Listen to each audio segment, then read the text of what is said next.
Tarde, quarto ano, tudo bem com vocês? Hoje é a nossa primeira aula de História do terceiro bimestre, após retornarmos das férias, né? Nós vamos começar a estudar sobre os caminhos do café. Lá na página 4 da apostila de vocês, nós temos uma imagem. Vocês vão pintar esses espaços da imagem de acordo com essa legenda aqui de baixo. E em seguida, vocês vão responder essas questões. Na página 5, nós temos um texto falando sobre o café e a modernização dos meios de transporte. Atualmente, o café é uma das bebidas mais consumidas no mundo. O café é originário da Etiópia, mas no passado também era cultivado em vários outros lugares.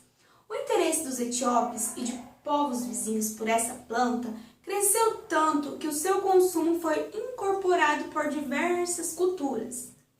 Mas, professora, como que o café chegou aqui ao Brasil? Vamos lá então. Em 1727, Francisco de Melo Palheta foi quem trouxe as primeiras mudas lá da Guiana Francesa e plantou no Pará. Aos poucos, o cultivo e a produção de café foram se expandindo para outros estados, como o Rio de Janeiro, Minas Gerais, Espírito Santo e São Paulo, que são os principais produtores. Assim como aconteceu com a produção do açúcar, a criação de gado e a mineração, a produção do café foi muito importante para o desenvolvimento do Brasil, como conhecemos na atualidade. O cultivo de cana-de-açúcar, a produção de cana-de-açúcar, a descoberta de ouro e o transporte de determinados produtos, como couro, leite, queijo e carne, por exemplo, transformaram os espaços rurais no Brasil em locais distantes do litoral. Por causa da circulação de pessoas e de produtos, foram surgindo vilas e cidades. Lembram que nós estudamos no bimestre passado sobre isso? Muitas vilas e cidades foram fundadas e se desenvolveram por causa da produção do café. A cidade de Ribeirão Preto, em São Paulo, é um exemplo disso. Em suas propriedades rurais, os cafeicultores se dedicavam à produção de café, usando como mão de obra trabalhadores que moravam próximo às plantações, formando comunidades. Para essas pessoas, o café era muito importante, pois por causa desse tipo de produção, puderam construir diversos edifícios, como moradias e igrejas, além de estradas.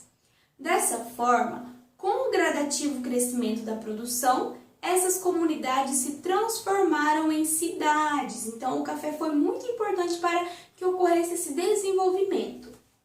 Abaixo, temos um interpretando. Leia esta obra denominada Cafezal, de Valquíria Elgueta.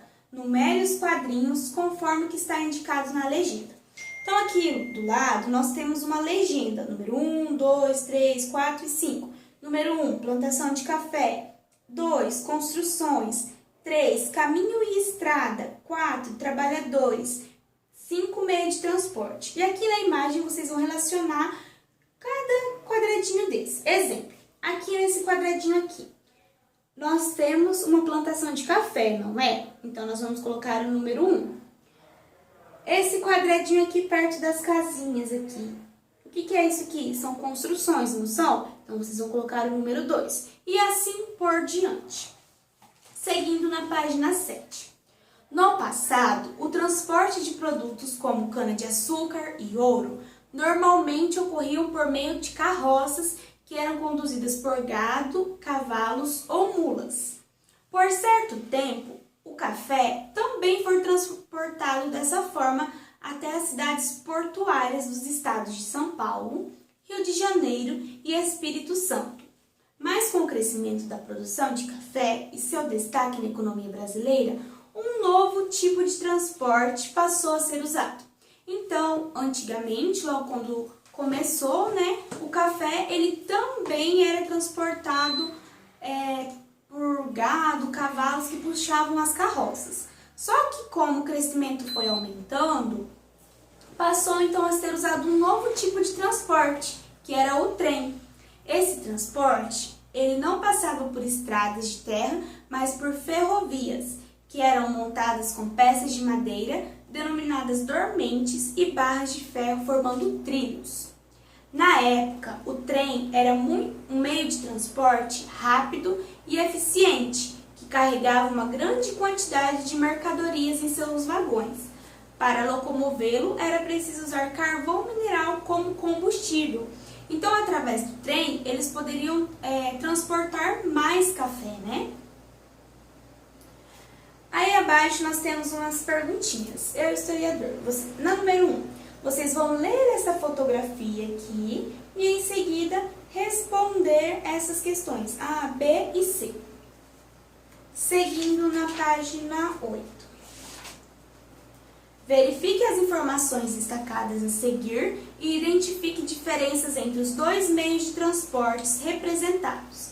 Para isso, pinte os quadros com a cor correspondente ao meio de transporte. Aqui nós temos o meio de transporte que é o trem, ele está em verde. E aqui as carroças, né, que utilizavam gado, cavalos para puxar, que está de azul.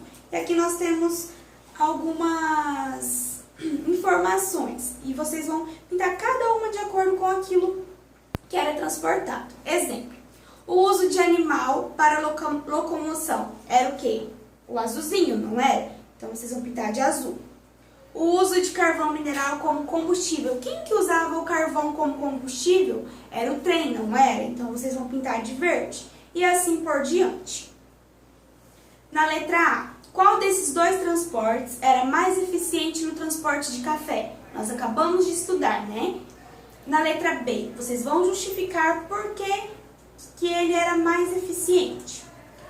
Na número 3, assinale X no nome dos meios de locomoção atuais usados para transportar mercadorias como sacas de café. Aqui vocês vão assinalar mais de uma alternativa, tá bom? Seguindo na página 9. Comumente, os trens trafegavam com bastante velocidade pelas ferrovias e, em algumas situações, atravessavam montes e matas nativas até chegarem às estações ferroviárias próximas às cidades, para descarregar ou carregar mercadorias como café. O Vale do Paraíba, no Rio de Janeiro, destacou-se como local de grande produção cafeeira, mas a partir de 1870, as fazendas produtoras de café se concentraram em São Paulo, no oeste paulista. As ferrovias que ligavam essas regiões facilitaram a formação e transformações de muitas vilas e cidades. O trem fazia o mesmo trajeto diversas vezes, parava nas estações e seguia até os portos brasileiros, onde ocorria o carregamento de mercadorias dos navios, inclusive de café, que começou a ser vendido para outros países. Viram só como que o café foi se expandindo rapidamente? Naquela época, o Brasil se tornou o maior produtor de café do mundo. O produto era exportado para a Europa e para os Estados Unidos. Então agora, além de ser produzido aqui e exportado no Brasil, eles também exportaram para fora do país, como para a Europa e para os Estados Unidos. Aqui nós temos algumas imagens. Seguindo na página 10, vocês têm algumas atividades. Primeiro, vocês vão observar essa imagem aqui e em seguida responder as questões A e B.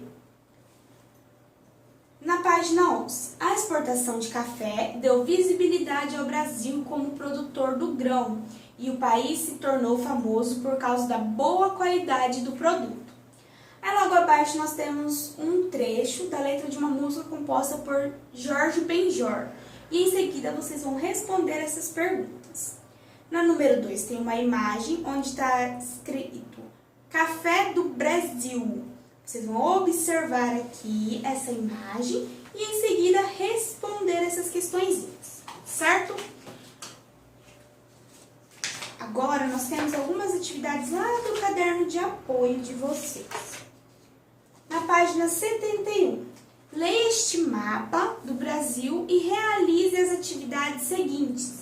Indique com lápis de cor os estados que destacaram na produção cafeeira do Brasil. Então, vocês vão pintar, né, com lápis de cor quais eram os estados que se destacaram na produção do café aqui no Brasil.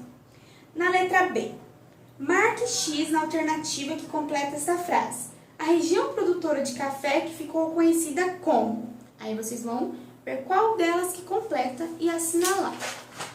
Na página 72, estudamos a importância do café para a economia brasileira. Vimos também que diferentes meios de transportes eram usados para levar a produção de café até as cidades do interior ou portos do Brasil. Pinte a imagem que representa um desses meios de transporte. Vocês vão pintar a imagem que representa um dos meios de transporte. Em seguida, vocês vão responder a questão B e a C. Então, essas são as nossas atividades da semana.